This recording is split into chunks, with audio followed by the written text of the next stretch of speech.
Ecclesiastes, Kabanatang 1. Ang mga salita ng mga ngaral na anak ni David, hari sa Jerusalem, walang kabuluhan ng mga walang kabuluhan, sabi ng bangangaral, walang kabuluhan ng mga walang kabuluhan, lahat ay walang kabuluhan.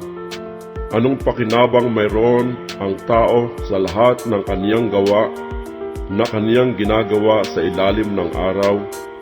Isang salin ng lahi ay yumayaon, at ibang salin ng lahi ay dumarating, ngunit ang lupa ay nananatili magpakilanman.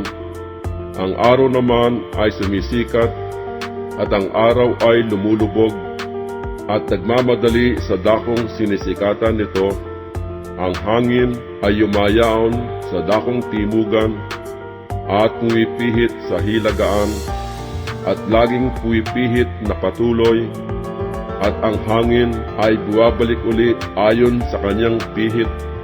Lahat ng mga ilog ay umuhugos sa dagat, gayunmay hindi napupuno ang dagat. Sa dakong hinuhugusan ng mga ilog, doon din nagsisihugos uli ang mga yaon.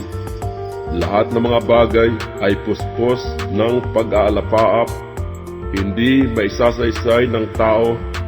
Ang mata ay hindi nasisiyahan ng pagtingin, ni ang tainga man ay nasisiyahan sa pakikinig.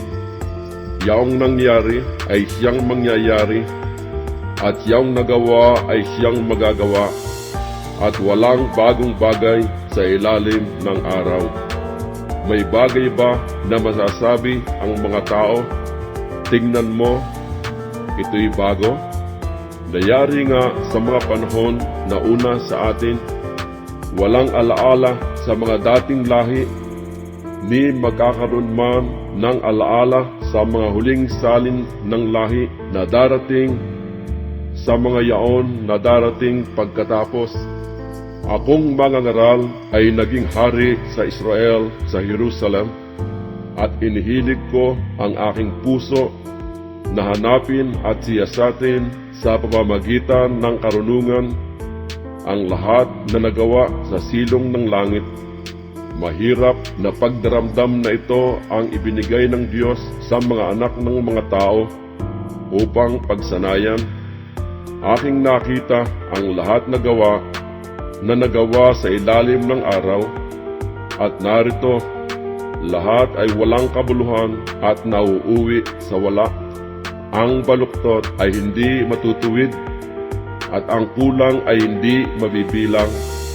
Ako'y sumasangguni sa aking sariling puso na sinasabi ko, narito, nagtamo ako sa akin ng malaking karunungan ng higit kaysa lahat na nauna sa akin sa Jerusalem.